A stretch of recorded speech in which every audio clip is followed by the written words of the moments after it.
நீங்கெல்லாம் எப்படி வாழ்ந்துகிட்டு இருக்கீங்கன்னு தெரியுமா? தெரியுமா? எப்படி சொல்லுங்க. அந்த காலத்துல சக்கரவர்த்தி, அதாவது ராஜாலாம் கிடையாது, சக்கரவர்த்தி அக்பர் ஒரு பெரிய சக்கரவர்த்தி. அவர் பதேபூர் சிக்ரியில இருந்து டெல்லிக்கு போறாரு, ஒரு மீட்டிங், ஒரு கான்ஃபரன்ஸ். அப்போ அவரு மனைவிக்கு குழந்தை பிறக்கிற டைம். ஸோ தகவல் அவங்க அவருக்கு தெரியப்படுத்தணும். அப்போ அதுக்காக மந்திரிகள்லாம் உட்கார்ந்து முடிவு பண்ணி குழந்தை சத்தம் கேட்ட உடனேயும் ஒரு ட்ரம் வாசிக்கிறாங்க. அந்த சத்தம் கேட்டு அடுத்த ஒரு ட்ரம் வாசிக்கிறார். அப்படி அப்படி அப்படி அவ்வளவு பேரை ட்ரம் ஏற்பாடு பண்ணி அவ்வளவு பேர், அதுக்கே கிட்டத்தட்ட பதேபூர் சிக்கர்லேருந்து டெல்லிக்கு அந்த வாய்ஸ் வர்றதுக்கு, அந்த ட்ரம் சத்தம் கேட்கறதுக்கு கிட்டத்தட்ட 3/4 மணி நேரமோ 1 மணி நேரமோ ஆகுது. அக்பருக்கு சந்தோஷமே இருக்குது. குழந்தை பிறந்துருச்சுன்னு தெரியுது, ஆனான்னு தெரியல, பெண்ணான்னு தெரியல, சுகப்பிரசவமான்னு தெரியல, இந்த மாதிரி பல கேள்விகள் இருக்கு. ஆனால் இன்னைக்கு நீங்கள் எப்படி இருக்கீங்க? அமெரிக்காவில் உட்கார்ந்தோடனே அப்படி அப்படியே அழகா பேசிட்டு இருக்கீங்க, ஆமாவா இல்லையா? அப்படின்னா என்ன அர்த்தம்? நம்மெல்லாம் இப்போ எப்படி வாழ்ந்துகிட்டு இருக்கோம்? மகாராஜால சக்கரவர்த்திக்கு மேல ஒரு லைஃப் வாழ்ந்துகிட்டு இருக்கோம். Yes, so say thanks to God. இன்றைய காலகட்டத்தில் நீங்க இருக்கிறதுக்கு பகவானுக்கு முதல்ல நன்றி சொல்லணும். ஏன்னா நேற்றைய காட்டும் இன்றைக்கு புதுமையா இருக்கும். I'm right? அப்படின்னா என்ன? ஆப்பர்ச்சுனிட்டிஸ்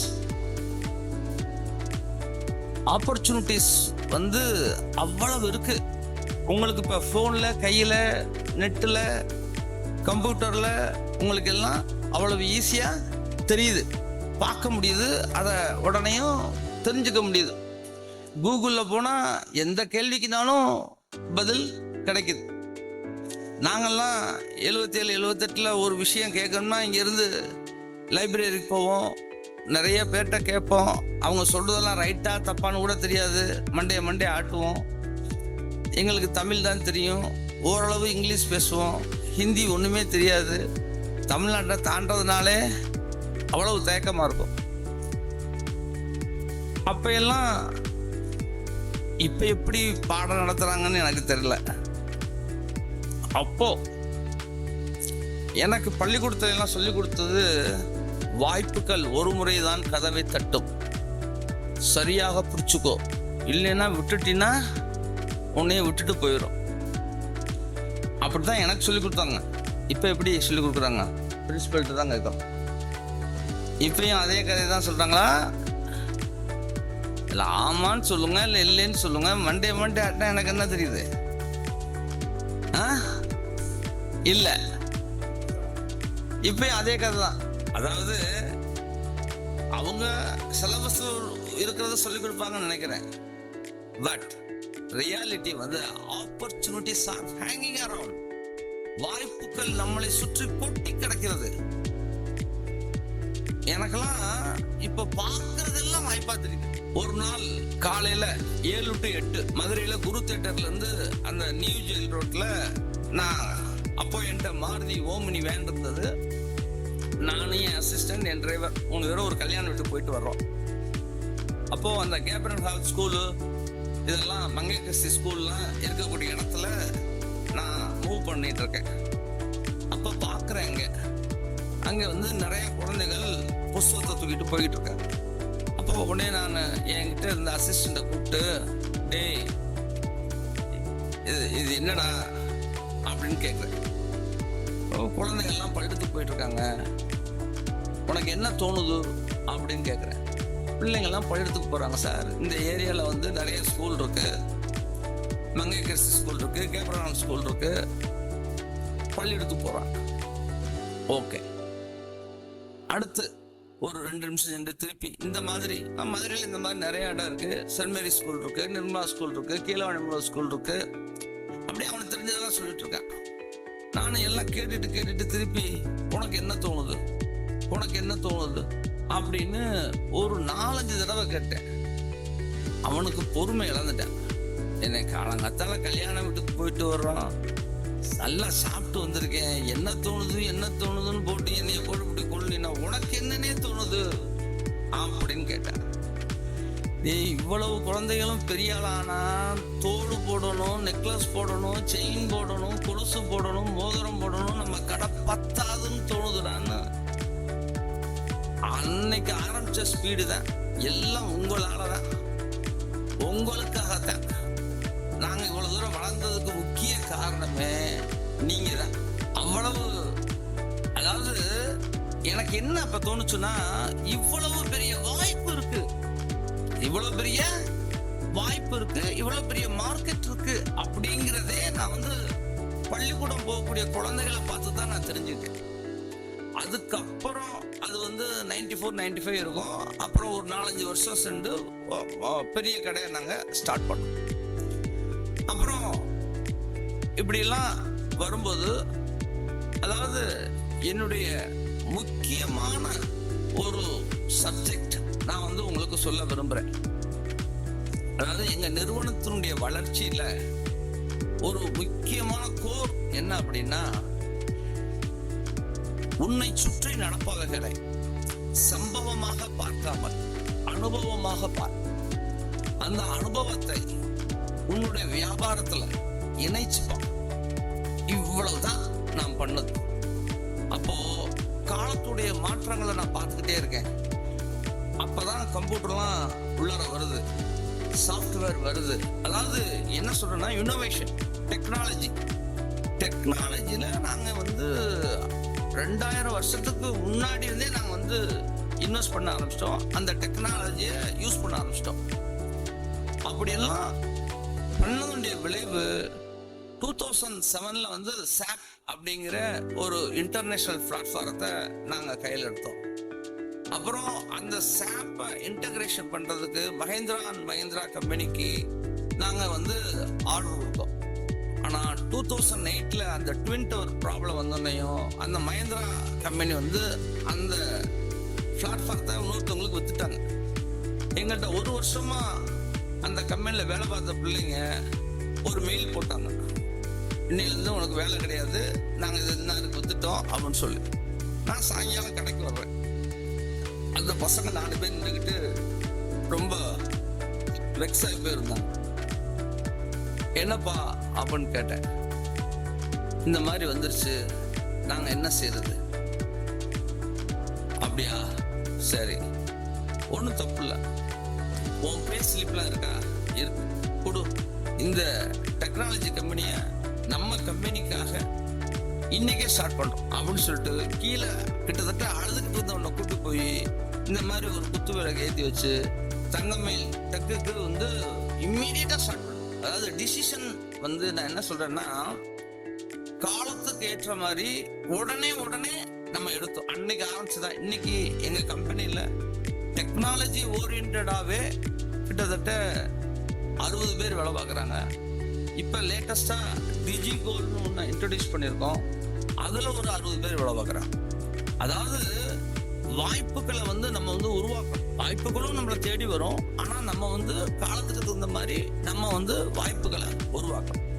அது ரொம்ப ரொம்ப இம்பார்ட்டன்ட். பொதுவா வியாபாரம் அப்படின்னு சொன்னா 9 to 5 ஜாப்புக்கும் வியாபாரத்துக்கும் என்ன வித்தியாசம்? வியாபாரங்கிறது ஒவ்வொரு செகண்டும் ரிஸ்க் எடுக்கணும். வடிவேல் சொல்றதுல ரிஸ்க் எல்லாம் ரஸ்க் சாப்பிட்ற மாதிரி இல்லை, ரிஸ்க்னா உண்மையான ரிஸ்க் எடுக்கணும்.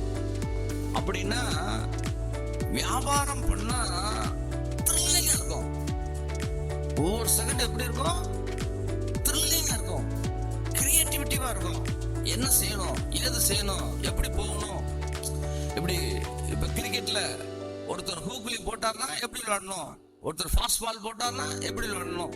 அந்த மாதிரி கிரிக்கெட் ஏன் இன்னைக்கு இவ்வளவு ஃபேமஸா இருக்கு? கடைசி நிமிஷம் வர மாறும். அந்த மாதிரி வியாபாரத்துல சக்சஸ் ஒரு பெரிய விஷயம். ஆனா அந்த சக்சஸ் சஸ்டைன் பண்றது அதுக்கு மேல ஒரு பெரிய விஷயம்.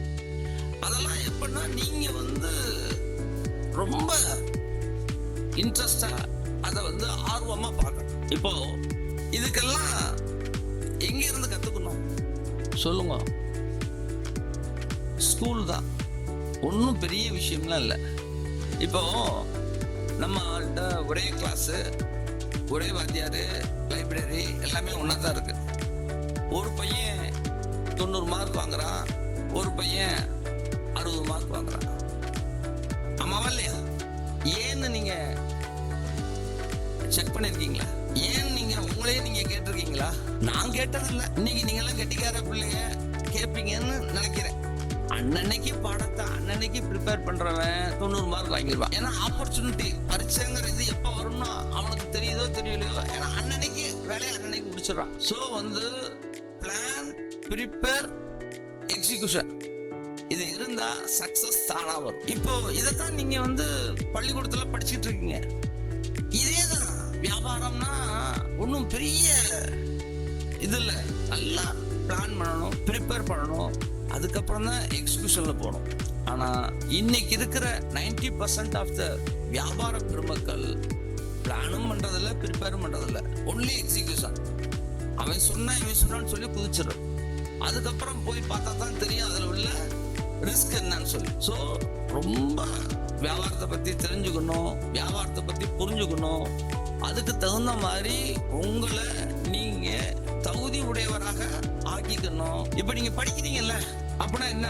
முயற்சி, பயிற்சி. காலேஜ்ல ஸ்கூல்ல ஒரு பிள்ளை சென்டம் வாங்குதுன்னா அது ஒன்றும் அவ்வளவு ஈஸி இல்லையே. மேக்ஸ்ல சென்டம் வாங்குறாங்க, இப்ப நிறைய பேர் வாங்குறாங்க. ஆனா எப்படி வாங்குறாங்க?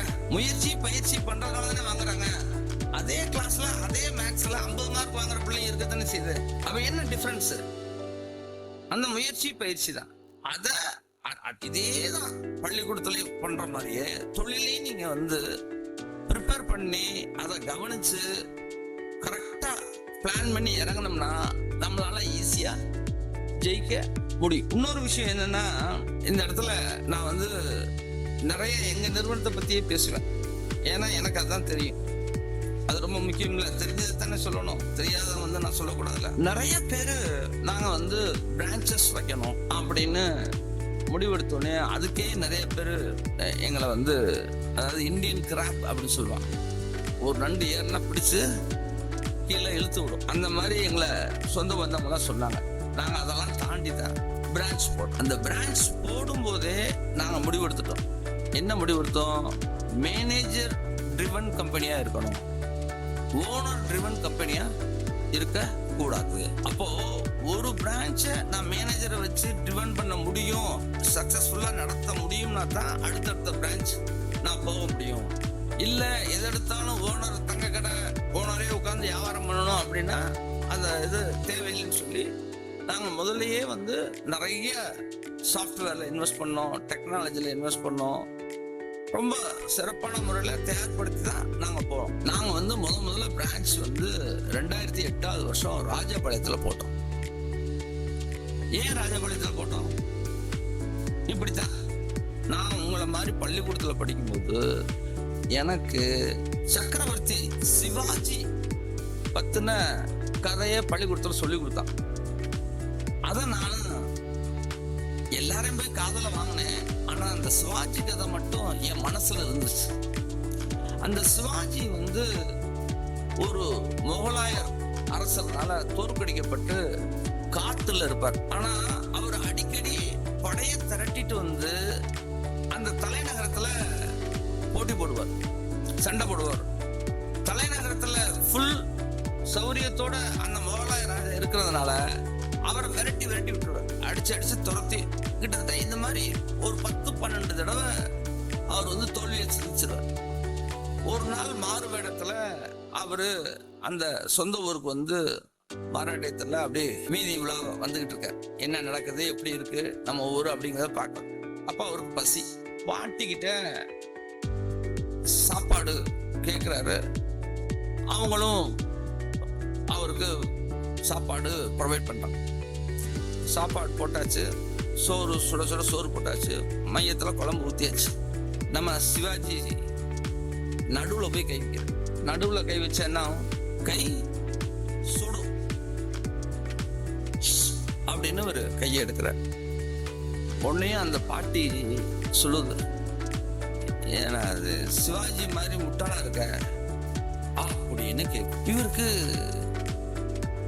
இந்த நம்ம தான் சிவாஜின்னு இந்த பாட்டிக்கு எப்படி தெரிஞ்சு அப்படின்னு இவருக்கு கொஞ்சம் கலக்கமாயிட்டு, என்ன பாட்டி என்ன சொல்றீங்க? அவன் தான்ப்பா எப்ப பார்த்தாலும் தலைநகர்லயே வந்து கையை வச்சு கையை சுட்டுக்கிட்டு இருக்கான். நம்ம எப்படி சாப்பிடணும்? ஓரஞ்சாரத்துல கையை வச்சு அப்படியே கொஞ்சம் கொஞ்சமா சாப்பிட்டு அதுக்கப்புறமா மைய பகுதிக்கு வரணும்.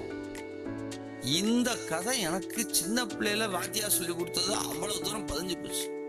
நான் சென்னைக்கு போகல, ராஜபாளையத்துக்கு போட்டேன், சிவகாசிக்கு வந்தேன், திண்டுக்கலுக்கு போனேன், காரைக்குடிக்கு போனேன். இன்னும் நான் சென்னைக்கு வர வருஷத்துல சென்னைக்கு போறேன். அதாவது என்னைய முழு தகுதி உடையவனாக ஆக்கி கொண்டுதான் சென்னைக்கு போறேன். ஏன்னா சென்னை தலைநகர், அதுல அவ்வளவு வியாபாரம் இருக்கு. அவ்வளவு வியாபாரம் இருக்குன்னா அவ்வளவு வாய்ப்பு இருக்கு. அது மட்டும் இல்ல, அவ்வளவு போட்டி இருக்கு.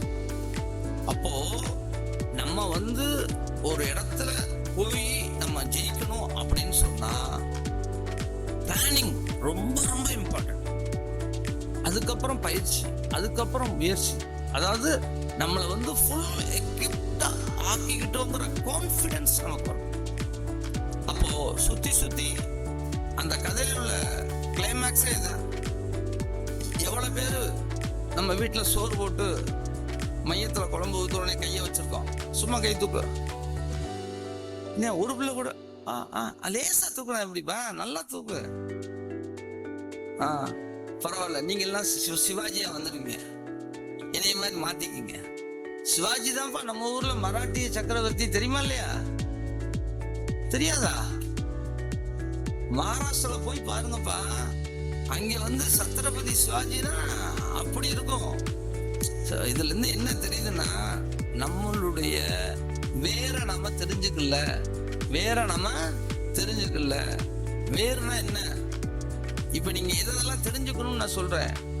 முதல்ல உங்களுடைய பூர்வீகத்தை தெரிஞ்சுங்க, உங்க அப்பாவை தெரிஞ்சுங்க, உங்க அம்மாவை தெரிஞ்சுங்க, உங்க தாத்தா பாட்டியை தெரிஞ்சுங்க, அவங்க எல்லாம் எவ்வளவு தியாகம் பண்ணியிருக்காங்கன்னு தெரிஞ்சுங்க. அப்படியெல்லாம் பண்ணதுனாலதான் நீங்க இன்னைக்கு இப்படி கோட்டு சூட்டோட உட்கார்ந்துருக்கீங்க. ஆமே ரைட்?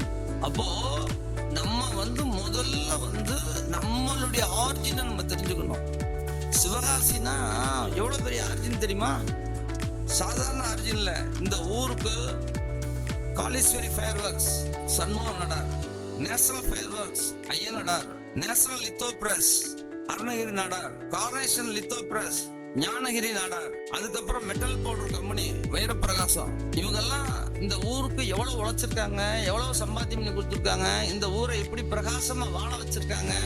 ஸோ முதல்ல உங்க ஃபேமிலியை பத்தி தெரிஞ்சுக்கணும், உங்க தாத்தா பாட்டியை பத்தி தெரிஞ்சுக்கணும், உங்க பூர்வீகத்தை பத்தி தெரிஞ்சுக்கணும், நீங்க பிறந்த ஊரை பத்தி தெரிஞ்சுக்கணும், பிறந்த நாட்டை பத்தி தெரிஞ்சுக்கணும். அப்பதான் நீங்க யாருங்கிறது தெரிஞ்சு நீங்க அத டெலிவரி பண்ண முடியும்.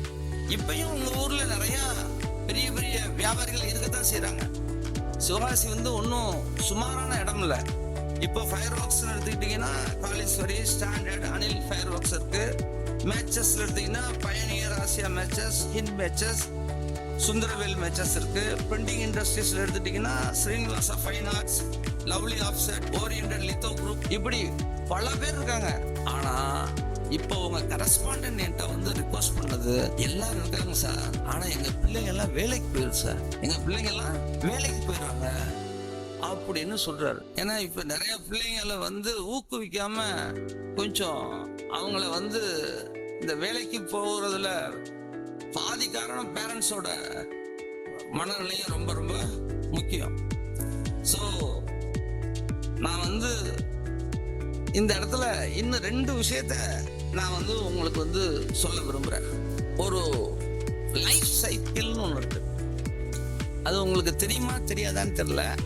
ஆனா இங்க வந்து நான் வந்து உங்களுக்கு சொல்லியா, ஏன் சிவகாசி, திருப்பூர் இதெல்லாம் கோடீஸ்வரர்கள் நிறைந்த நகரம். ஆமாவா? எஸ்.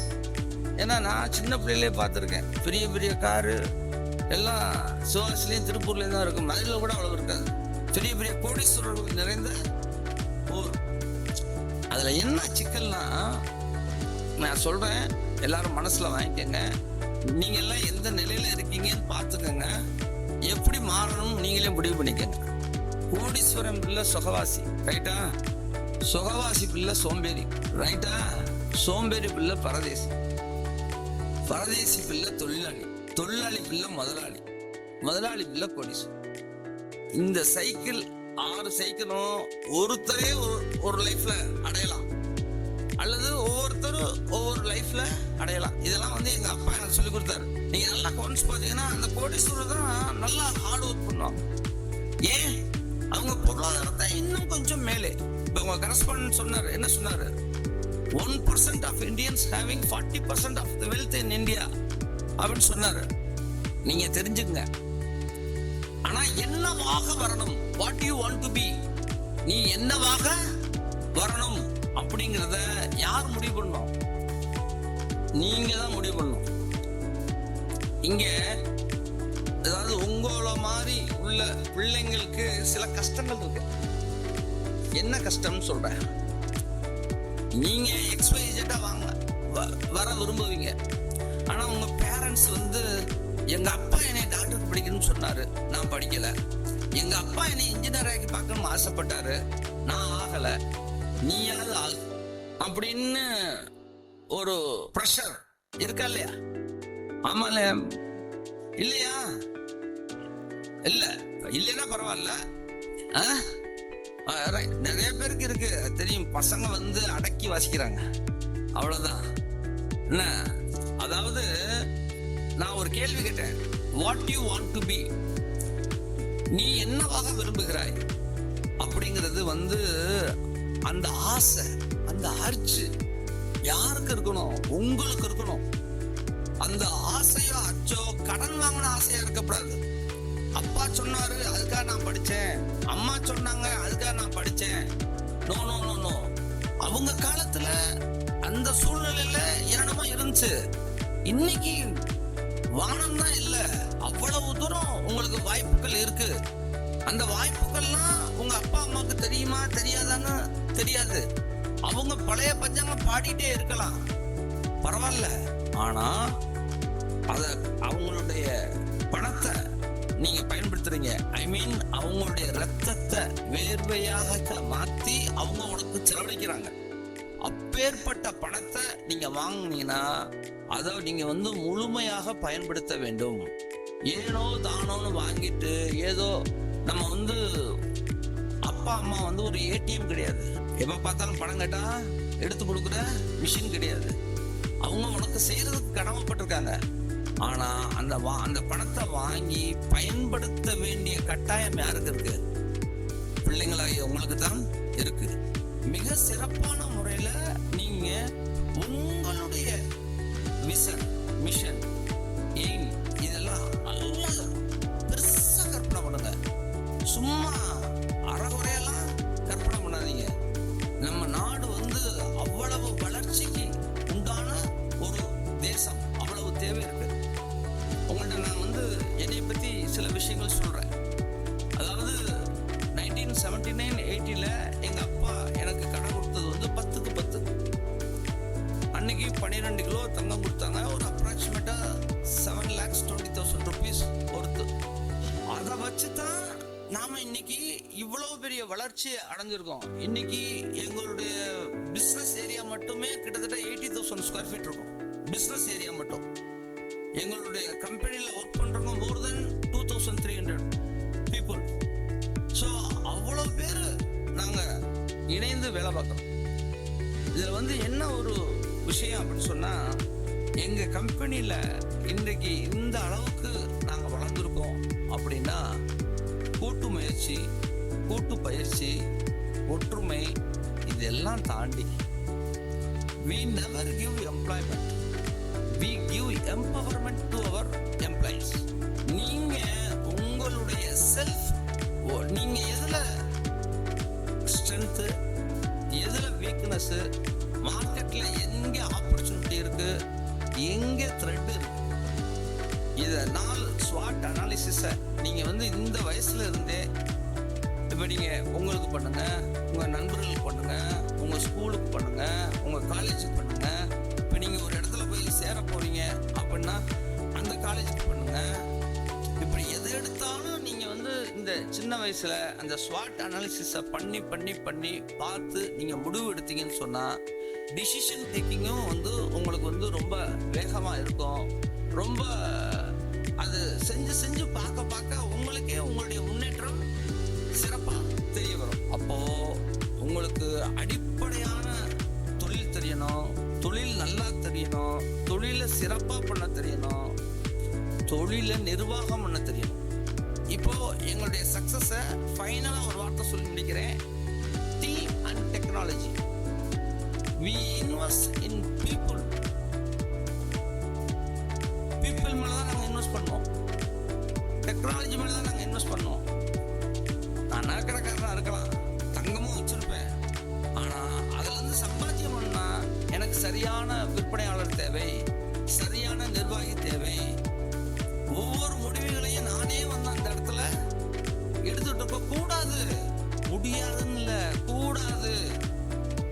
Let's them allow. அவங்களுக்கு முடிவு எடுக்க அனுமதி கொடுங்கள். ஒரு சில மிஸ்டேக்ஸ் வரத்தான் செய்யும். இன்னொரு முக்கியமான விஷயம் என்னன்னு சொன்னா,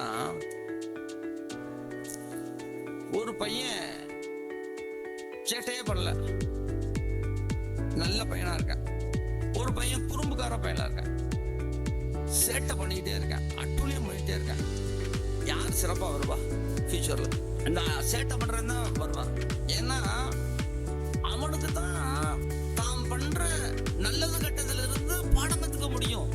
யாரெல்லாம் அவங்களுடைய மிஸ்டேக்ஸ்ல இருந்து லேர்ன் பண்றாங்களோ அவங்க தான் அடுத்த லெவலுக்கு போக முடியும்.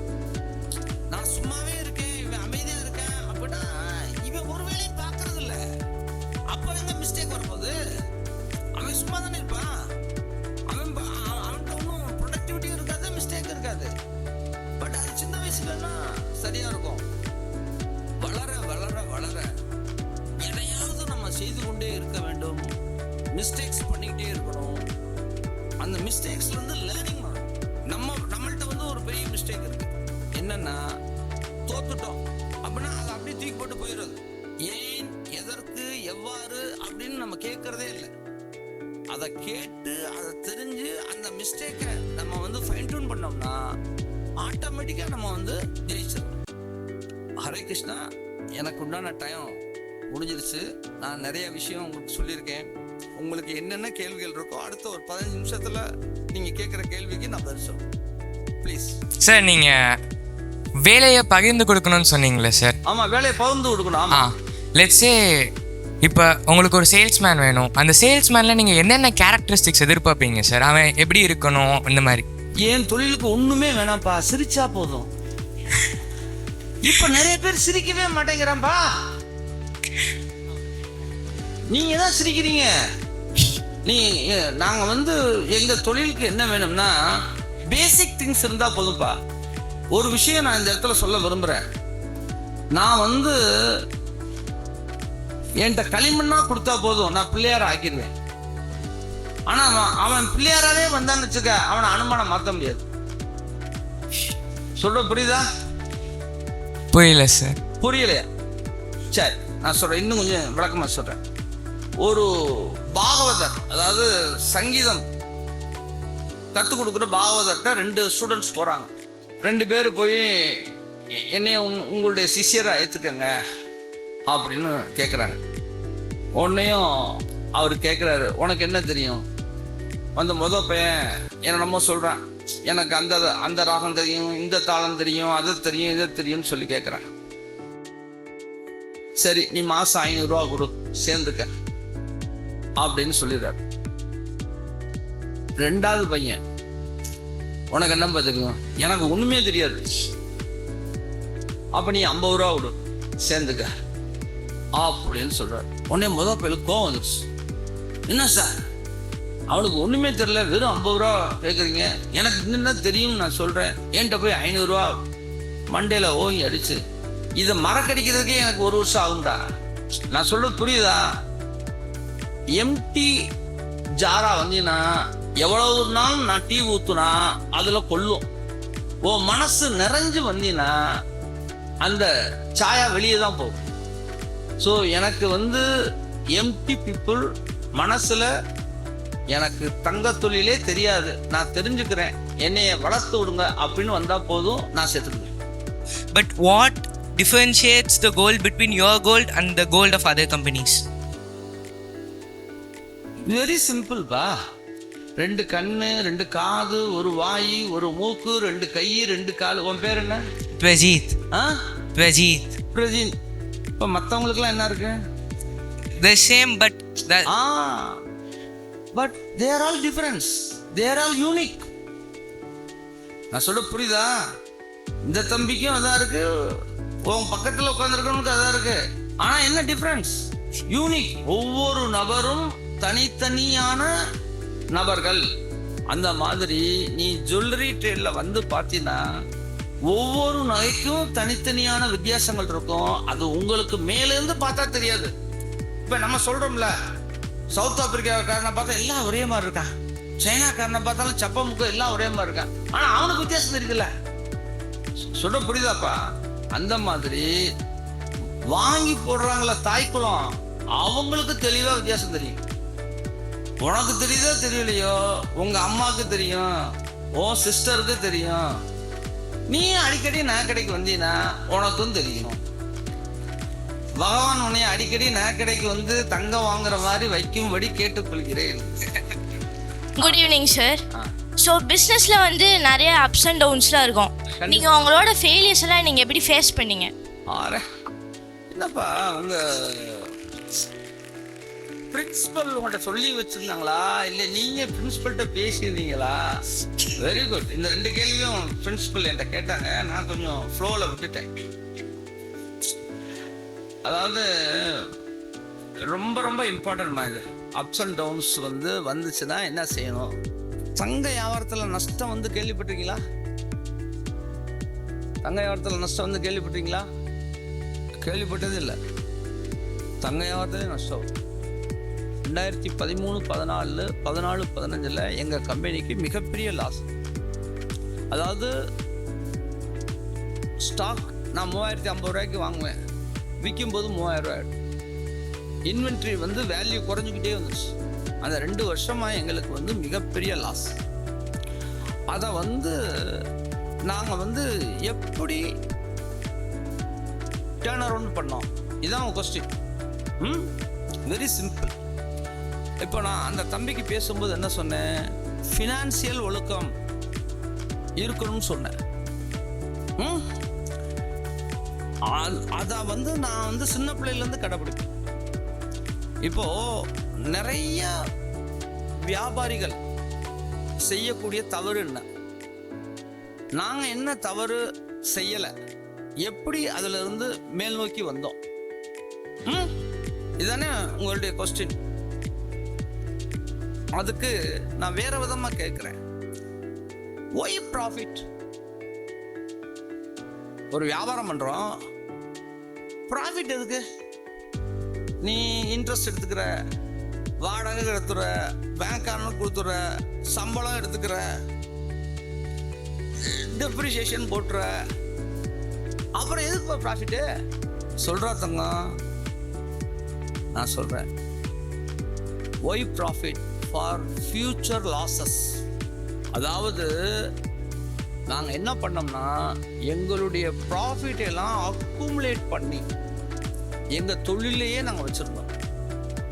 அது மட்டும் இல்லாமல் அந்த நேரங்களில் சாதாரணமாக சம்பளம்லாம் எப்போ போடுவோம், எந்த தேதிக்கு போடுவோம், வாடகை கொடுக்கணும் எந்த தேதி கொடுப்போம், 1 to 5 அதானே. அந்த டயத்தில் நான் சிஸ்டத்தையே மாற்றினேன். 31ஆம் தேதிக்குள்ள சம்பளம் கொடுத்துருவேன், 31ஆம் தேதிக்கே வாடகை கொடுத்துருவேன்.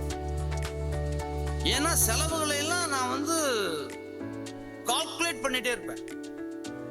என்னுடைய நான் சொன்ன ஸ்வாட் அனாலிசிஸ் அதை நான் திருப்பி திருப்பி பார்த்தேன். அப்போ ஐ கேம் டு நோ என்னுடைய பாசிட்டிவ் என்னுடைய ஸ்டாக் தான், என்னுடைய நெகட்டிவும் என்னுடைய ஸ்டாக் தான். கோல்டு இருக்கு, அது ஹோல்டு பண்றதுனால நான் இன்ட்ரெஸ்ட் கட்ட வேண்டியிருக்கு. அப்போ அதுதான் சாதகம், அதுதான் பாதகம்.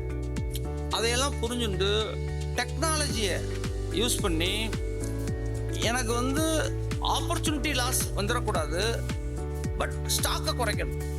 அப்போ எதை குறைக்கணும், எதை வைக்கணும் அப்படிங்கிறது எனக்கு தெரியல. அப்போ அதுக்கு வந்து கியூலிங்க் அப்படி சொல்லி பெங்களூர்ல வந்து ஒரு கம்பெனியை கூப்பிட்டு வந்து எங்கள் இதில் உள்ள சாஃப்ட்வேர் எல்லாம், அதாவது டேட்டா அனாலிசிஸ் பண்ணி இதெல்லாம் இங்கே தேவையில்லை, இதெல்லாம் இங்கே எக்ஸஸ் ஸ்டாக் இருக்கு. இப்போ நம்ம உடம்புல ஊழச்சதுன்னு சொல்கிறோம்ல, எக்ஸஸாக இருக்கு, பார்க்கறதுக்கு பொசு பொசுன்னு இருக்கணுமா, ஆனால் அதுக்கப்புறம் ஊழச்சது.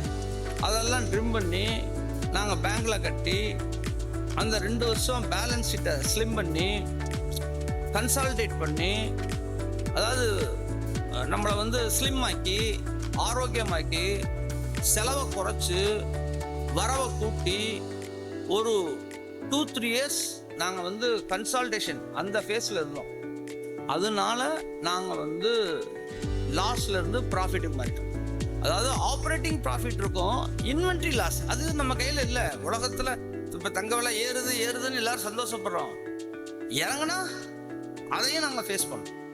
அதாவது குறிப்பாக சொல்ல போனோம்னா முதல்ல லாபத்தை கம்பெனிலேருந்து எடுத்துடக்கூடாது. நம்ம செய்கிற தப்பு அது, எடுக்காமல் கம்பெனிலே வச்சுருக்கணும். ஏன்னா நாளை பின்னா ஒரு லாஸ் வந்தால் அதுதான் நமக்கு சப்போர்ட் பண்ணணும். மென்டலி ஃபிசிக்கலி சப்போர்ட் பண்ணணும். அப்படின்னா முதல் கடையில் இருக்கணும். அதை செஞ்சோம். நிறைய ஒழுங்கு நடவடிக்கைகள் எடுத்தோம்.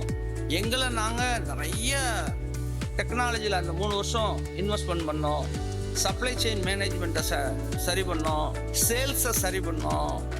அப்புறம் எங்கிட்ட வந்து ஃபினான்ஸை நல்ல டீம் போட்டு சரியாக கொண்டு போனோம். அப்புறம் எங்கிட்ட ஹெச்ஆர் பண்ணோம். இந்த இன்ட்டு பண்ணுற மாதிரி நடுவில் உள்ள பாயிண்ட்டை வந்து இன்ஃபர்மேஷன் டெக்னாலஜிக்கு 5 பில்லர்ஸை நாங்கள் வந்து, அதாவது நீங்கள் நல்லா தெரிஞ்சுங்க, கஷ்டம் வரும்போது தான் நம்ம புத்தி நல்லா வேலை பார்க்கணும். ஆனால் அக்செப்ட் பண்ணணும், என்னென்ன தப்பு பண்ணுறோங்கிறத நோட் பண்ணி அதையெல்லாம் திருத்தணும். 2013 16 வரைக்கும் நாங்கள் அவ்வளவு சிரமப்பட்டோம், அவ்வளோ வேலை பார்த்தோம். 16க்கு அப்புறம் ஒரே டேக் ஆஃப் தான், சூப்பராக போயிட்டு. நீ கேட்ட கேள்விக்கு நான் பதில் சொல்லிட்டேன். ஆனால் இவ்வளவும் உனக்கு புரிஞ்சிருக்குமா இல்லையான்னு எனக்கு தெரியாது, அதுக்கு உண்டான வயசு வரல. பட் அதை நீங்கள் ரெக்கார்டை கேட்டு thank you sir. Okay. Hello sir. Sir, நீங்கள் கஸ்டமர்ஸை அட்ராக்ட் பண்ணுறதுக்கு என்ன மாதிரி டாக்டிக்ஸ் யூஸ் பண்ணுறீங்க? வெரி சிம்பிள்மா. நாங்கள் வந்து நிறையெல்லாம் பண்ணுறதே இல்லை. ஒரு 5 விஷயம் எங்கள் யூஎஸ்பி. எப்படின்னா, இது நான் பல மேடைகளில் சொல்லுவேன், இதில் ஒன்றும் மூடி மறைக்கிறதுக்கு ஒன்றும் இல்லை. ஃபர்ஸ்ட் வந்து ப்ராடக்ட். கஸ்டமர் வாங்க வர்றது வந்து ப்ராடக்டை தான். I'm right? ப்ராடக்ட் அப்படின்னு சொன்னாலே product, finishing, perfection, quality, size, weight, இப்படி எல்லாம் சேர்ந்து தான் ப்ராடக்ட். ஓகே. அடுத்து 2வது வந்து பிளேஸ்மெண்ட். கஸ்டமரை அட்ராக்ட் பண்ணுறதுக்கு இந்த பிளேஸ்மெண்ட் வந்து ரொம்ப ரொம்ப இம்பார்ட்டன்ட். இப்போ சிவகாசியில் விற்கிற பொருள் மதுரையில் விற்காது, மதுரையில் விற்கிற பொருள் கோயம்புத்தூரில் விற்காது. நான் 2யும் இடத்த மாற்றி வச்சா, முதல்ல தரையில் இருந்தால் யானை, தண்ணியில் இருந்தால் வாழும், ஜெயிக்காது. பிளேஸ்மெண்ட்டுக்கு நான் சொல்கிற வித்தியாசம் புரியுதா? ஸோ ரொம்ப ரொம்ப இம்பார்ட்டன்ட் பிளேஸ்மெண்ட். 3rd வந்து ப்ரைஸ். ரீசனபிள் ப்ரைஸாக இருக்கணும். கஸ்டமர் யாரும் சீப்பாக வாங்கணும்னு நினைக்கல. 100 ரூபா பொருளை 105 ரூபா கொடுத்து வாங்குறதுக்கு தயாராக தான் இருக்காங்க. They want reasonable pricing. 4th வந்து சர்வீஸ். நகைக்கடையில் வந்து என்ன ரொம்ப இம்பார்ட்டன்ட்னா சர்வீஸ் ரொம்ப முக்கியம். அவங்க ஒன்று நினச்சி வருவாங்க, வரும்போது வந்ததுக்கப்புறம் இங்கே எல்லாமே பிடிக்கும். அப்போ அவங்க வந்து டெய்லி யூஸ் வாங்க வந்திருப்பாங்க, ஃபேன்சி யூஸை வாங்கிட்டு போயிடுவாங்க. அப்புறம் வீட்டுக்கு போனதுக்கு அப்புறம் தான் இது நான் நினச்சது இல்லையே அப்படிங்கிற மாதிரி இருக்கும். ஸோ அவங்களுக்கு வந்து கரெக்டான பொருளை கரெக்டான ப்ரைஸில் கரெக்டான சாய்ஸை எடுத்து கொடுக்கணும். அதுதான் சர்வீஸ். 5th வந்து பைபேக். எங்கள் தொழிலில் வந்து மற்ற எந்த தொழிலும் இல்லாத ஒரு விஷயம் இருக்குது. இப்போது எவ்வளவோ ரூபாய்க்கு என்னென்னமோ பொருள் வாங்குகிறோம், எல்லாமே திருப்பி விலை போகணும். இப்போ ஃபோன் வாங்குகிறோம், எது கொடுத்தாலும் திருப்பி விலை போக போகிறதில்ல. ஆனால் தங்கம் மட்டும் திருப்பி கொடுத்தா விலை கிடைக்கும், பணம் கிடைக்குங்கிற நம்பிக்கையில தான் வாங்குறாங்க. ஸோ எங்க பொருளை எங்கள்கிட்ட திருப்பி கொடுத்து ஒரு எக்ஸ்சேஞ்ச் அப்படின்னா மார்க்கெட் ப்ரைஸ்க்கே எடுத்துக்கணும். கேஷ் வேணும் அப்படின்னா 3% டிஸ்கவுண்ட் பண்ணி கேஷ் அவங்களுக்கு அக்கௌண்ட்ல செக் பண்ணணும். இந்த 5 தான். கஸ்டமருக்கு என்ன வேணுமோ அதைத்தான் நாங்கள் கொடுப்போம். எங்கள்கிட்ட என்ன இருக்கோ அதை விற்க மாட்டோம். Thank you. Thank you sir. Hare Krishna.